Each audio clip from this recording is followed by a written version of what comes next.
Recording in Studio C at the 511 Studios, located in the Brewery District in downtown Columbus, Ohio. This is Note to Future Me. I'm Brett Johnson, owner and lead consultant at Circle270Media Podcast Consultants. Tips for podcasting success. Well, they are a dime a dozen. Each podcaster really has their own successes and really specific to their own podcast, but there are many good tips that cover all categories of podcasts. And to bring in another aspect of the ones I have chosen, I wanted to introduce a longtime friend and media veteran in his own right, Marty Daniels, owner of Podovox Professional Podcast Services. Hey, Marty. Hey. Tell us a little bit about yourself. Let's do a little background check for you so the listeners kind of know, why is he bringing Marty into his podcast? Yeah, well, thanks so much, first of all, for having me. I really appreciate it. Thrilled to be doing this finally with you. And yeah, no, we talked about it for now a year. at least. But my background, I started in radio. The first time I ever went into a radio station, I was 9 years old. And my grandfather was a business owner in the Columbus area. And I was able to go with him to what I thought was witness the recording of a commercial that he was going to have done by local radio legend Spook Beckman. And Spook, whether planned or real, I've not allowed myself to figure that out. But Spook, when he read the script, he says, your grandson would do a better job reading this commercial. And I was really, really quiet kid. And I did the commercial. And lo and behold, I got hooked. And once a month after that, I would go to the old studios of WCOL down on East Broad Street. And I would intern, quote unquote, starting at 9 years old. And that I learned how to cue LPs and all that kind of good stuff. And it was nothing but a positive experience for me. When I was 16, I got my first job on air. I stayed with that. I built couple radio stations, not a few, couple radio stations, which means two. I'll be completely honest. And built a couple radio stations. I've consulted several radio stations across the country and a lot of different formats. The format that I've specifically worked in most of my career ranges from urban radio, which was the first radio station I ever programmed, which was in Columbus there. And I was there for about 3 years on that station. And then went into Christian music radio in its infancy and worked within that genre then, for probably 15, 20 years. Built various stations in the Columbus area that are dedicated to that format. After that, I built a couple of record labels, and yes, two of them. You're into twos, aren't you? I am. It's the way I roll. There you go. But yeah, so built a couple of record labels, again, in the niche of Christian contemporary music. It was actually the rock niche of Christian contemporary music. And so it was a sub niche. And then from there, I got out of that and so programmed in talk radio, and then I left radio altogether in 2002 and did stand-up comedy. That's where I first started kind of fiddling around with the idea of podcasting. I had a podcast for several years called Nothing Flashy. Another one for about 2 years that I did was called Humble O Radio, which I co-hosted with my wife. And then really just life got really busy because we adopted our sons. Two, by the way. Two boys, Another that's right. Two, yeah, there you go. A couple. And they are 2 times the fun. But yeah, so life just got really, really busy, and I kind of laid off the podcasting thing. But noticed that it is something that people can really utilize to obviously espouse their passions, their hobbies, and build their business. So that's how I landed here at Podovox, which we just launched Podovox 3-4 months ago. So Right. Well, that's why I wanted to bring you on board. We've been talking about doing a podcast together. Time factors just didn't come into play. So what we're going to end up doing is kind of sharing interviews, breaking probably formats of our own podcast, which is perfectly fine and legal because there are no laws in podcasting. So we can do what we darn well want. But between the two of us, we bring different aspects and examples for this very topic, the tips for podcasting success. And what I chose for this episode, I'm going to go over all 5 of them, and then we'll deep dive. 1, clarify and write down your why. 2, just get in there and do it. 3, energy management over time. 4, don't worry about the stats. And 5, if you think you need help, you do need help. So let's go number 1, clarify and write down your why. I know that every client that I work with, they either walk in with, they know their why, but they need to refine it, or they love the idea of a podcast, but really don't know where they want to go with it. So the first step with everyone I work with is defining the why. Your thoughts? Yeah, I think unless you know your why, you really don't have a central voice. You'll have a central personality, but let's just hope that everybody is really enamored by that personality. If you have a central purpose, the people are going to gravitate to it that are intimately connected to it. In other words, you're going to be able to speak much more deeply and develop a much larger tribe, or at least a much more effective tribe than you would if you're just basing your podcast on your personality. Right. It's almost, if you put it in the business vernacular, it's almost a mission statement, or a lens to look through, because I think it will help you also develop your avatar or your key audience that you want for your podcast as well.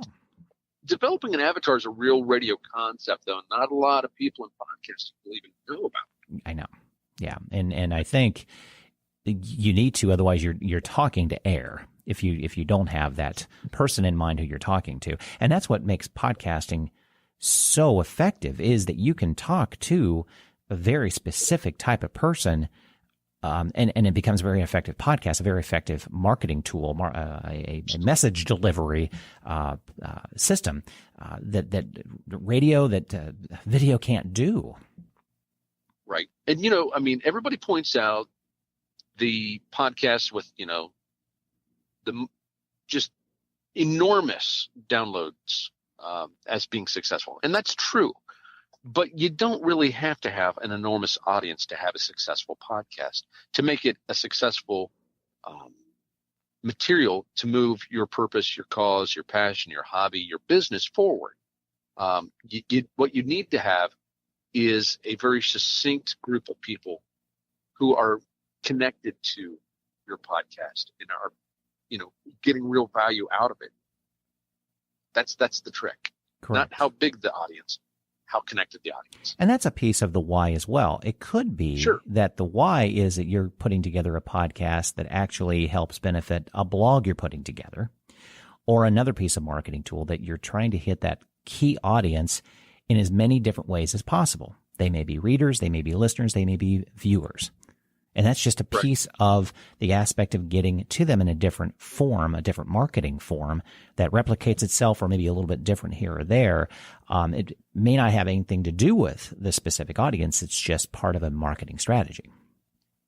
Absolutely. I couldn't say it any better. Cool. I think that it is absolutely something that reinforces and helps build up every other aspect of your marketing. Number 2, just get in there and do it. Sure. Now, it seems obvious, but my gosh, you and I have been in so many meetups where we've seen the same people talking about, I'm about ready to buy this microphone. Right. And I've got the laptop ready, but now I'm thinking maybe I better record into a Zoom H6. Should I do the H4, H6? Right. Oh my gosh.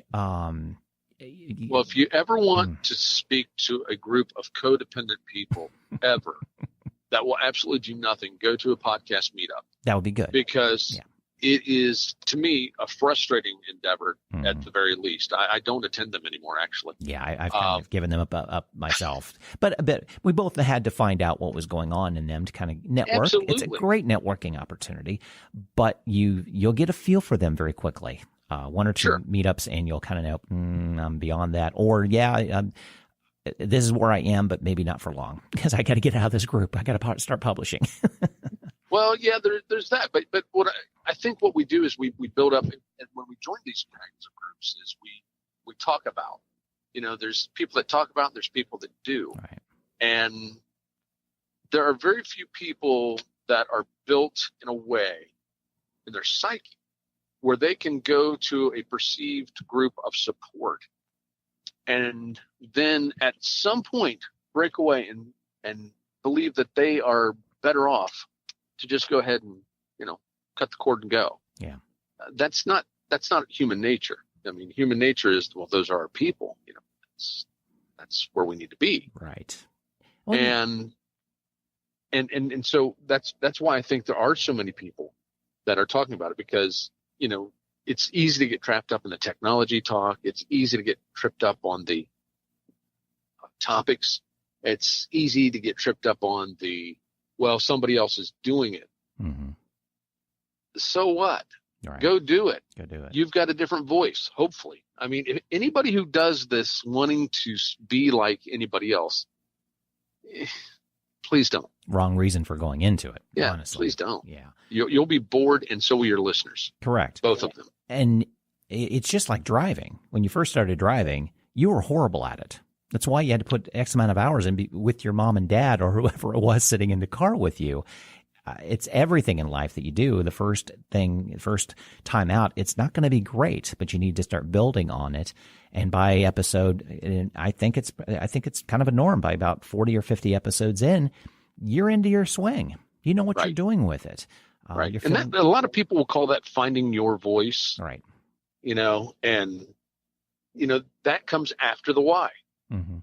And it's only when you are really, really drilled in or what do I want to say? Drilled in? I don't know. I'm trying to think of the expression. I know what you mean, though, that you're there. You're really focused, you're quote focused. unquote, right. your why. You're into a rhythm. You know exactly what you're doing with the podcast. Still open to suggestions, but you got the rhythm going down. You know what's going on with it. Exactly. Yeah. When I consult with a podcaster or a business owner who wants to have a podcast, first off, they don't want their business to become a podcast. I mean, business owners. Right. And I'm talking about brick and mortar business owners. They don't want their day job to become that podcast because it takes so much time to do what are essential and basic workflows for a podcast. But I tell people, look, if I'm, coaching you a year from now, you really don't need to be doing a podcast. I mean, if you're not in a year, if you're not able to succinctly articulate why you're there and the value that you're bringing to people, shoot the dog and get over it and move on to something else. Or maybe it's just another podcast, another, angle. But not everybody in the financial realm has to be a Dave Ramsey. Not everybody in, from a talk radio background or comedy background needs to be Mark Maron. Not every show needs to sound like NPR. Right. And 98% of them don't. Then you have to realize that. Exactly. Right. But it's important. Find your voice, find your why, and don't deceive yourself into thinking that you're succeeding just because you've got somebody telling you what to do all the time. Right. And that rolls into number 3, energy management over time. And I know you deal with business podcasts. I do as well, too, that have more than one person. They have co-hosts. And I think this tip relates to whether it's an independent, kind of a hobbyist and such that just, 3 or 4 women want to get around and talk about mom stuff or relationship stuff or whatever. But each person has to find a lane on what they're going to do with the show. And the same goes with even a business-oriented podcast, that each person in that podcast has a role. And it helps with the division of labor so you're not stepping on each other's toes. Overall.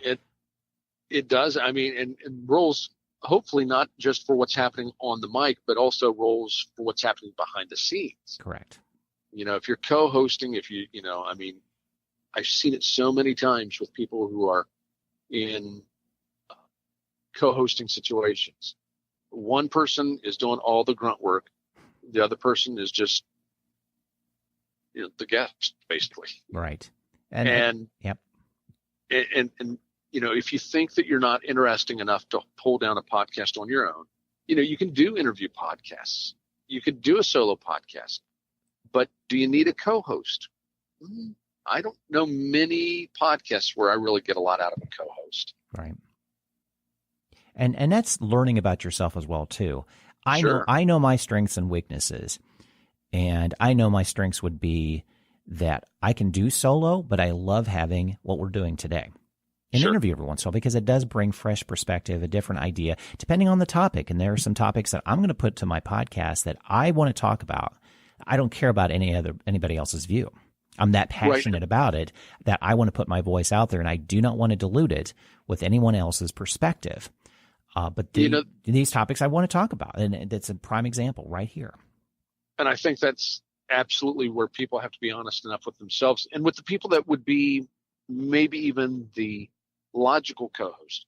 They need to say, now I really just want to do this on my own, because there may be some things I want to say that I couldn't say with you, or maybe I couldn't dig in as deep. Right. I'm kind of a not to be tactless, but tact is not my love language often. And so oftentimes, I have to preface with people. I have to say, look, I'm pretty direct when I'm talking about things. It's not because I'm trying to humiliate or embarrass you, but it's just because it's the way it needs to go. But that's from my perspective. Even I know that, for crying out loud. Sure. So somebody who gets, somebody that's a client of yours might get something completely different from you. It probably would. Yeah. Because you're a really nice guy and very tactful in the way you nudge people into the way you want things. And you just use blunt force, you're saying. Right. It is brute force. That's all it is. Fred Flintstone time. Okay. Gotcha. Right. I gotcha. Yeah. No. Fred was a wimp. There you go. But I think it's a good perspective of knowing when you're walking in, solo co-hosts, a group of people know exactly where they stand, and things can change over time. That doesn't mean it's set in stone, and it's actually probably very healthy that things do change, because people do grow into different positions with different projects. Right. And but I think it's important when somebody is a co-host that they take an active role in actually doing all the dirty work. Correct. Correct. Exactly. That ain't fun for anybody. No, it's not. It's buy into the program, buy into the podcast, buy into where it's going, as well as just being fair to your co-host and knowing what's going on. Yeah. That's right. Number 4, don't worry about the stats. And luckily, I have not had any clients that have pestered me on daily updates. Yeah. I've not had that, because our focus has been on the long run. But I do know people that will just every hour check the stats. That's is crazy. It's crazy. Yeah. That's great. They're there. But if you're spending all that time on your stats, you could be spending it on creative, on what really spending time on the podcast per se. Yes, that doesn't mean you shouldn't be taking a look at those stats and having somebody to interpret them on what they really do mean, as well as know that you're on a solid hosting platform that is IAB compliant, that your numbers aren't overinflated by intention or accident. to really understand what's going on with them, to not worry about, hey, I don't have a lot of Apple Podcast listeners. Well, that's okay, because maybe your audience is really more of an Android listener. Right. What does that mean? It just means they listen on Android phone. It means nothing more than that. And they also like, Buck Rogers in the 21st century. It's possible. You never know. No, it is conclusive. Yes, there you go. Yeah. But you can get lost in analytics, and actually it won't, it does nothing for you in the long run. Short term, but long run it will. Yes. That diving into those numbers mean nothing. It really is it's a 50,000 foot view over 2 or 3 months time to take a look at how listeners are downloading your episodes. Is it effective to be publishing on Monday or maybe Tuesday? Who knows? It means a 1 day difference, but you can see differences. Or the long tail. Are you still getting listeners 3 or 4 weeks, 4 months after each episode is published? Well, is it standing alone, or are you pushing it out in social media with your blogs and such too? Maybe a little bit more perspective from you. I've been talking a while. What do you think? No, I think everything you're saying is real. With regards to statistics, I absolutely forbid my clients, and I'm sincere about this, I forbid them from looking at their statistics within the first 6 months. Right. Because what they really need to do in that first 6 months is worry about getting their voice, worry about getting their why out. And that's when people are going to be attracted to it. To me, statistics within the first 6 months are not an indication of success or failure at all. No, because there's no way for people to know anything more than this is a new podcast. Right. You don't have, and I mean, listen, if you have an established outlet, like let's say, for instance, you have an established blog that you're getting tens of thousands of readers every day, and then you take that natural next step to create a podcast, and then you're not, you have a reason to look at your statistics. When a business owner puts together a podcast to build relationship with potential clients, current clients, and future clients, there's no reason for you to look at statistics right now, because all you really care about is when the people respond to what you're putting out. Is it going to change? Is it going to change what you put out? That's my question. Right, exactly. And I was just going to go there too. It really depends on how strong your call to action is. And listeners want a call to action, whatever it might be, even if it's just to go to the website for something, a phone call for a free hat. It can be anything, whatever you want it to be. But listeners do want a call to action, and that's the stat you need to look at over time. Are they responding over time to what you're asking them to do? Are you seeing numbers go up on your website visits, your email newsletter? Are subscriptions going up? That's the real test, whether the podcast is working for you, again, in the long run. The short-term gains are not there. They are not going to be there immediately. No. Yeah. No, it's not. It's nothing. If you are looking for microwave results, this is not it. It's a pull quote. Can I use that? You may. Okay, good. I'll allow it. And finally, if you think you need help, you do need help. Sure. I've run into that so many times. And I think it comes down to businesses not looking at the podcast as a multi-dimensional marketing tool. I mean, it includes branding, website, getting guests, audio editing, marketing. You just can't publish and let it do its thing. That's not true. That's not true of anything that you do.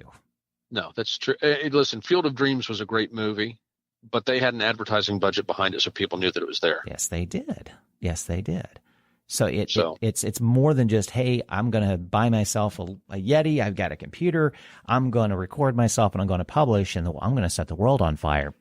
Not enough, my friend. Not enough. Lots of other dimensions to it. And that's where really your business and my business comes in, and both of us have been knocking it out of the park for our clients.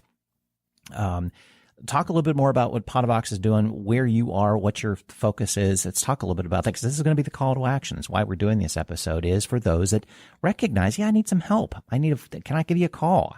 I want to, where can I go with this? Sure. There are so many basics, so many fundamentals that need to be done in a podcast. Again, that it becomes very time consuming for somebody like me. My client is a business owner. And it becomes so time consuming to do it right, to make sure that you are ticking every box on every episode.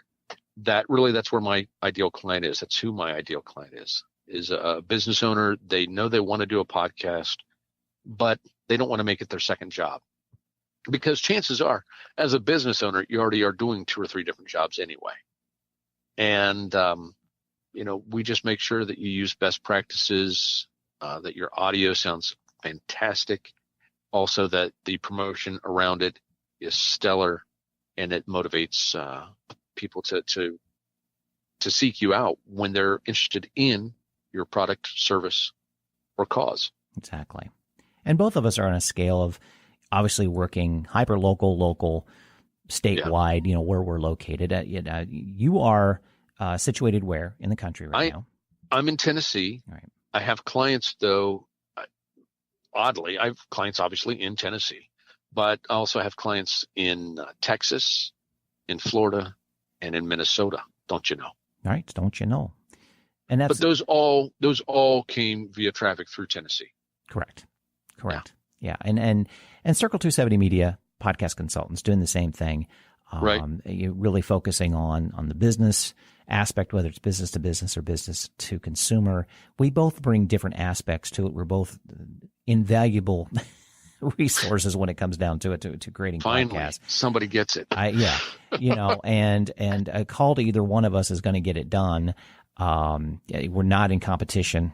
We actually work together on a lot of it. We're probably brainstorming with each other every week on different clients and such. Yep. To be quite honest, there's so much business for podcast consultants right now that businesses don't even realize they need to get into this at this point in time. And it will. I keep saying every year is a turning point. Every year is a turning point, and it is a turning point. 2019 is going to be another turning point in a different realm in regards to even businesses realizing that it's a huge component of search. Yep. That's where it's going to change. And you watch Mr. Google playing in this next year more heavily than they did this year. Yeah. It's going to open up, and that's where you need to remember either to contact Marty or myself. Sure, because when Google gets into the pool with full force, that's going to be a game changer in so many ways. It will be. And they keep inching toward that. They're there already, but it comes down to they haven't even opened up their toolbox yet, and their toolbox is going to be so deep.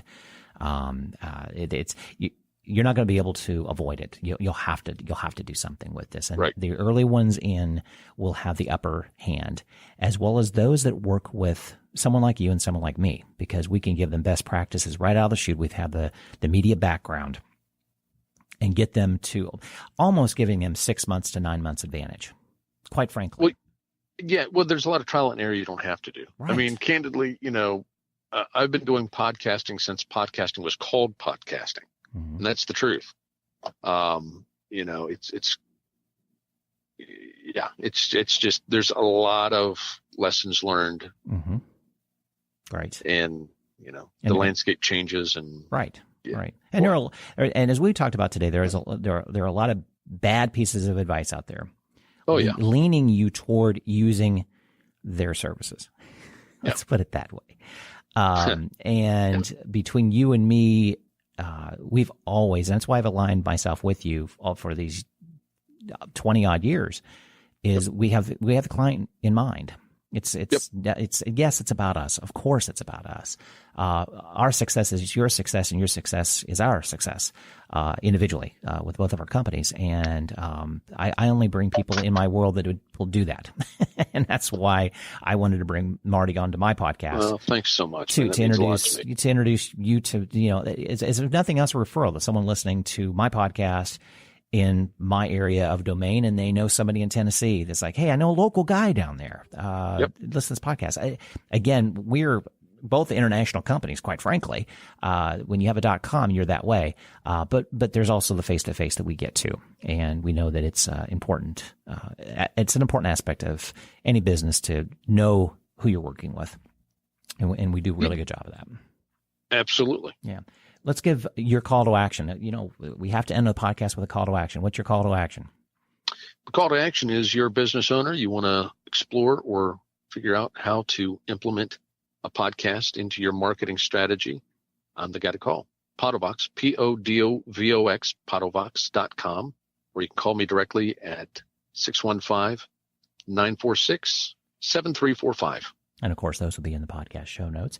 And for me, go to Circle270Media.com, sign up for my free daily Open the Mic newsletter. I cover topics ranging from production, social media, podcast news, Sales 101. And on Fridays, I dedicate promoting podcasts you should binge on over the weekend, which is kind of fun. Next time Marty and I get together, we're going to be talking about launch strategies. I'm going to leave it generically like that. We know what we're going to talk about, but we'll promote it as such. But launch strategies, pros and cons, generically, yes, exactly. Marty, thank you so much. I'm glad we could finally make this happen. We finally figured out the ones and the twos of it to make this happen. And I probably another month. We'll do this on a monthly basis. We'll try to hook it up and that sort of thing. So thank you again. I appreciate it, and we'll talk to you soon. Perfect. The pleasure was mine.